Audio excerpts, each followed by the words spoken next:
Salut et bienvenue sur la page Listen to Speak. Dans ce premier épisode, on va parler des 10 erreurs que tu dois éviter quand tu voyages en France.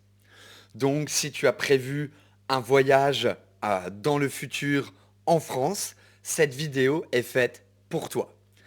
Si tu as déjà voyagé en France, peut-être que tu aurais aimé avoir une vidéo comme celle-ci pour t'éviter quelques moments un peu gênants, un peu stressants pendant ton voyage.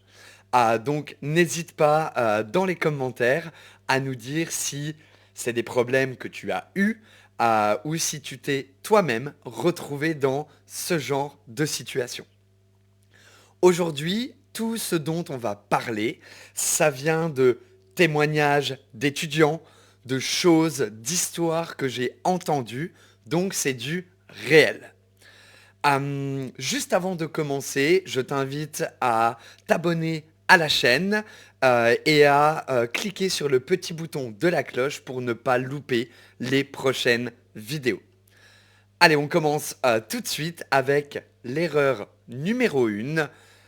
Une erreur classique, mais super importante. En France, tu dois dire bonjour quand tu rentres dans les magasins.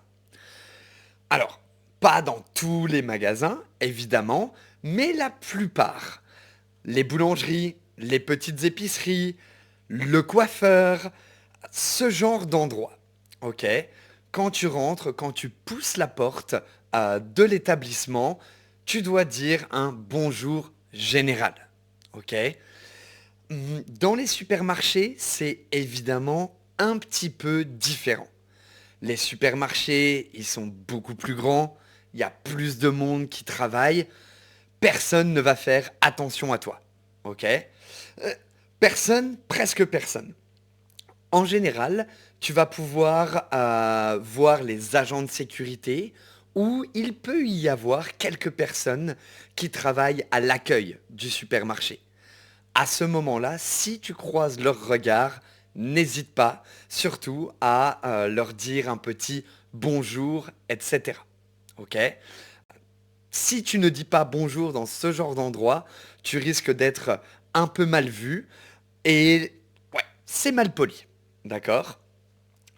Donc, dire bonjour quand tu rentres dans les magasins, ça me fait penser aussi au tutoiement et au vouvoiement. C'est un problème que en anglais, on n'a pas.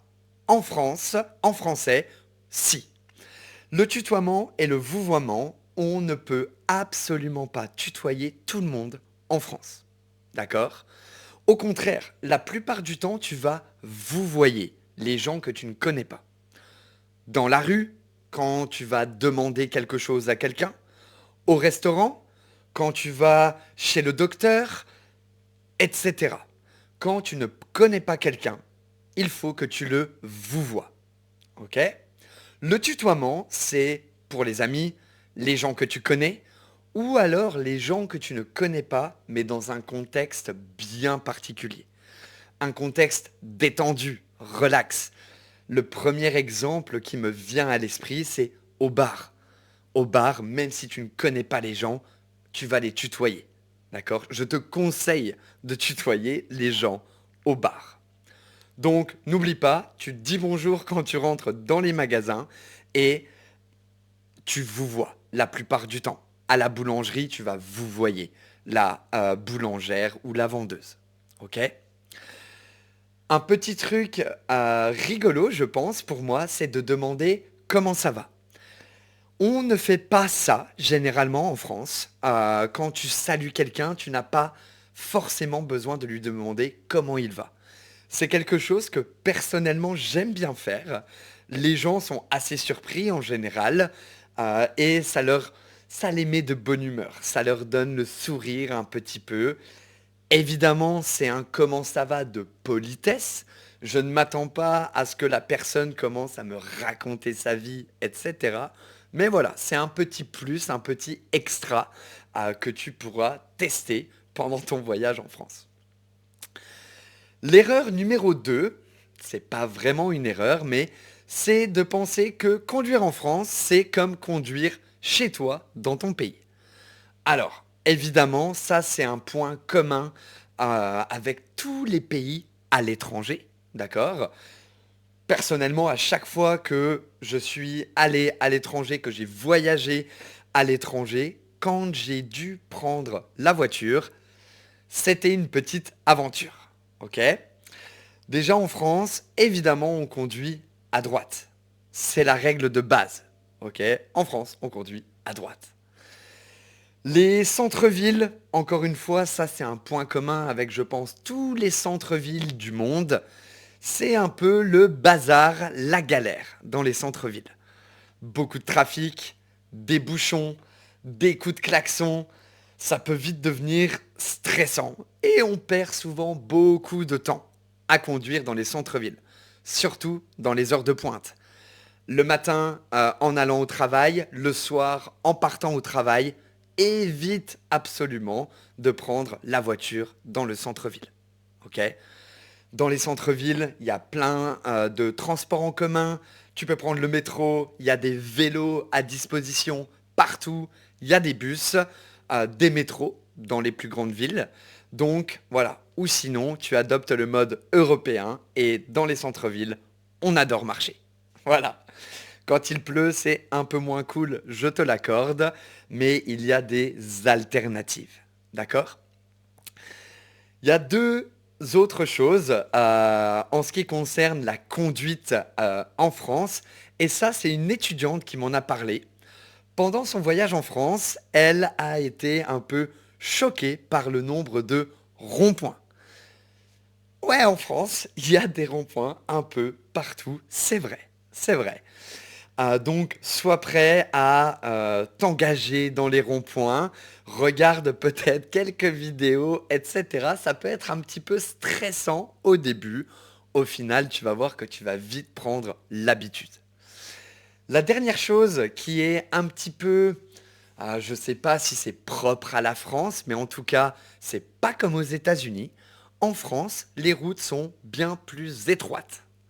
Hum, Évidemment, on a les voies rapides, les autoroutes. Là, il n'y a rien de spécial. C'est des grandes routes avec plusieurs voies disponibles. Aucun problème. Quand tu vas commencer à sortir des autoroutes, dans les routes de montagne, les cols, les petites routes de campagne ou alors même les centres-villes, tu vas vite te rendre compte que les routes, en fait, elles sont super serrées. Par exemple, là où ma famille habite, c'est pas rare du tout de devoir s'arrêter un petit peu sur le côté pour que les deux voitures aient assez d'espace pour passer. Donc voilà, il faut que tu sois préparé à la conduite en France. La troisième erreur, c'est plus un point d'information que je veux te donner, c'est sur l'ouverture des magasins. Les magasins, la plupart des magasins sont fermés le dimanche. Le dimanche en France, c'est repos. Donc ouais, si tu dois prévoir ton shopping, faire tes courses, oublie le dimanche et j'ai même envie de te dire, oublie le week-end parce que le samedi, pour faire tes courses au supermarché, bonjour l'aventure. C'est noir de monde, il y a du monde partout. Ouais. Donc, je te conseille les jours de semaine pour aller faire tes courses. Et en général, après 14 heures, en tout début d'après-midi, c'est un bon moment pour pas perdre trop de temps au supermarché. En ce qui concerne les centres-villes, les petits magasins, etc., il y a de grandes chances qu'ils ferment également à la pause du midi, entre midi et 14 heures. C'est assez commun. Donc voilà, si tu veux faire ton shopping, c'est le matin ou l'après-midi, début de soirée. Le temps du midi, va plutôt au restaurant. Et, et c'est tout. Et c'est tout. On arrive maintenant au point numéro 4, les pourboires. Alors, tu le sais sûrement déjà, chaque pays est bien différent en ce qui concerne les pourboires. En France, ça fait pas vraiment partie de notre culture. Alors attention, je ne te dis absolument pas de ne pas laisser de pourboire au restaurant, au bar, dans les cafés, mais il y a certaines manières pour le faire. Déjà, en France, le service, il est inclus dans l'addition. Donc, tu n'auras jamais cette petite section qui te dit tips de 10%, 20%, etc. Ça n'existe pas. OK? Dans les bars, dans les cafés, c'est pas super courant de laisser un pourboire. D'accord? Moi, personnellement, j'ai plusieurs amis qui travaillent dans la restauration, dans le service, dans les bars. J'aime bien laisser ma monnaie quand je prends un café, une bière ou ce genre de choses. Ok, c'est toujours cool. Au restaurant, c'est un peu différent. Je ne laisse pas souvent de pourboire au restaurant. Ok, ça dépend le type d'établissement où tu vas aller, mais voilà, c'est pas super courant. Sauf si vraiment l'expérience était incroyable, le serveur il avait vraiment un petit truc en plus, là oui je t'encourage à laisser un pourboire. Mais si tu ne laisses pas de pourboire, ne t'inquiète pas, personne ne va te regarder de travers, etc. Donc attention avec les pourboires, il faut les gérer, ne laisse pas 20 euros de pourboire à n'importe qui, seulement si vraiment tu as passé un bon moment. En parlant justement de restaurant, on va parler de l'heure à laquelle tu dois aller au restaurant. Dîner à 18 heures, ça n'existe pas en France. D'accord? À 18 heures, les restaurants ouvrent seulement pour préparer leur salle, préparer le service, faire quelques ajustements, etc. En France, on a l'habitude de commencer à dîner aux alentours de 19h30, 20h. D'accord? Si tu vas dans un restaurant à 18 heures et tu demandes une table, le serveur, il va être certainement un petit peu choqué. D'accord? Et il va te regarder de travers, il va te dire, waouh, mais on me laisse pas travailler tranquille, je viens juste d'arriver, etc. Si à 18 heures tu commences à avoir un petit peu faim, etc., va en terrasse, prends-toi un petit apéritif, une petite planche de fromage, charcuterie avec un bon verre de vin ou une bière. Ça aussi, c'est très français. Et après, tu pourras aller au restaurant. Ouais, si tu veux manger à 18 heures, malheureusement pour toi, il n'y aura que les chaînes de restaurants et encore pas toutes. Et évidemment, les fameux fast-food. Voilà. Le point numéro 6, c'est plus un conseil qu'une erreur à faire. Toujours prévoir un peu de liquide sur toi. C'est du sens commun, on est à l'étranger, on visite un autre pays, il faut être un minimum préparé. Normalement en France, tu n'auras pas trop de problèmes à utiliser ta carte bleue, ta carte de crédit, etc. Ok? Pratiquement tous les commerces, tous les restaurants, tous les supermarchés sont équipés de TPE où tu peux utiliser ta carte bleue. Mais il y a quelques exceptions quand même. Les marchés, par exemple, il se peut que le marchand n'ait pas de TPE et que tu sois obligé de payer en liquide. Certains petits cafés également et les toilettes payantes. Il y a des toilettes gratuites, mais il y a aussi beaucoup de toilettes payantes. Et donc, tu dois toujours avoir quelques pièces avec toi pour pouvoir accéder aux toilettes ou pour pouvoir payer. Des fois aussi, en fonction du réseau que l'établissement utilise, ta carte ne peut simplement pas fonctionner. Et dans ce cas-là, soit tu as une deuxième carte de crédit et tout va bien, ou alors tu es sauvé, tu as un petit peu de liquide sur toi et tu peux te sortir de cette situation un petit peu galère. Voilà, c'est de moins en moins le cas. En général, tu ne devrais pas avoir de problème, mais mieux vaut prévenir que guérir et toujours un petit billet dans ta poche. Le point numéro 7, c'est, j'ai envie de dire quelque chose, c'est du tact. D'accord? Hum, Si tu voyages en France et si tu regardes cette vidéo, c'est sûrement parce que tu apprends le français et que tu veux pratiquer ton français pendant ton voyage. Bien, génial. Je t'encourage même à faire ça. Mais il y a des fois, et ça, j'en ai fait l'expérience, ça vient de mon vécu, il y a des fois où tu as vraiment envie d'utiliser ta langue maternelle. Il y a 2 situations, qui me viennent immédiatement à l'esprit. La première, c'est quand on est perdu et je veux dire vraiment perdu, d'accord? On commence à stresser, on a l'impression de ne pas comprendre ce que les gens nous disent quand on leur pose des questions sur la direction à prendre, où est-ce qu'on se trouve, et cetera. Dans ces moments-là, c'est très utile si on peut trouver quelqu'un qui parle notre langue pour qu'on puisse comprendre directement où on est et où on doit aller.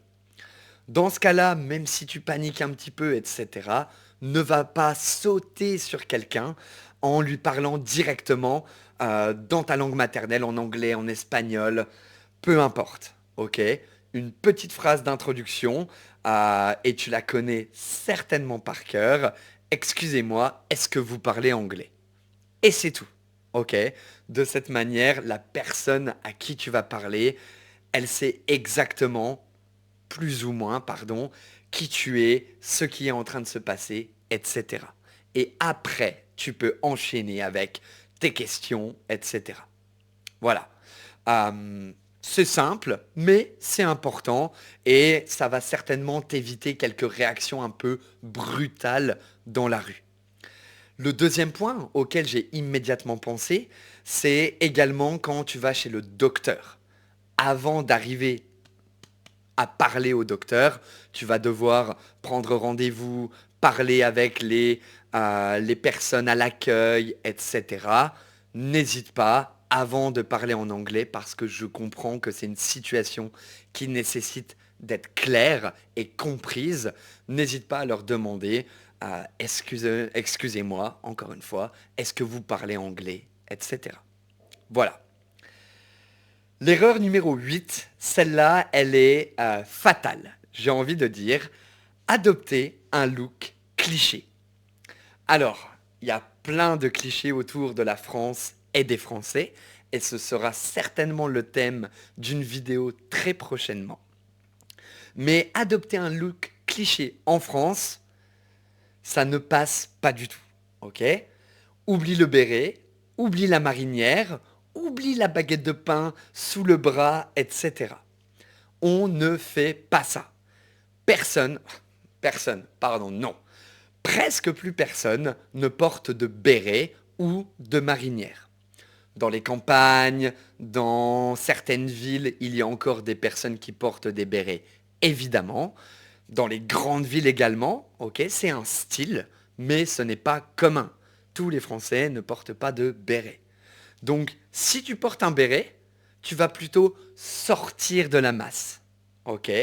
Donc, si tu veux te fondre dans la masse, au contraire, garde ton look, sois toi-même. D'accord? L'erreur numéro 9, et ça c'est un point très important pour toi, je pense, qui veut ou va voyager en France à un moment, manger dans les restos trop touristiques. Alors, là, un gros attention, beaucoup de restaurants dans les grandes villes, dans les lieux très touristiques, pardon, ont plusieurs menus. Un menu pour les Français et un menu pour les touristes qui est évidemment plus cher. Donc la formule touriste à 30 €, tu oublies, d'accord? Pareil, un autre red flag, c'est si tu as un serveur devant l'établissement qui t'appelle en te disant «Mon ami, viens par ici», etc. Fais attention, c'est sûrement un attrape-touriste, d'accord? Mon conseil, c'est de t'éloigner un petit peu des zones très touristiques et de chercher les plus petits restaurants. Regarde à l'intérieur et si tu vois qu'il y a l'air d'avoir plus de touristes, plus de locaux, excuse-moi, là, tu peux y aller. D'accord? Un autre petit signe que tu es dans un restaurant très local, c'est si personne ne parle anglais à l'intérieur. Ça va être cool pour toi parce que tu vas pratiquer un peu ton français et tu vas être quasiment sûr que ce restaurant est pour les locaux. Il n'est pas plus cher qu'ailleurs, ou en tout cas pas plus cher que ce qu'il ne devrait être. Voilà, donc attention au point, à l'erreur numéro 9, attention où tu manges, évite les restos trop touristiques. Le dernier point, vraiment, de cette vidéo, et ça c'est vraiment un point sur le côté, j'ai envie de dire, les files d'attente. En France, c'est pas quelque chose d'incroyable, ça encore une fois, c'est du sens commun, mais on respecte les files d'attente. D'accord? Donc, doubler dans la file d'attente, etc., c'est prendre un énorme risque.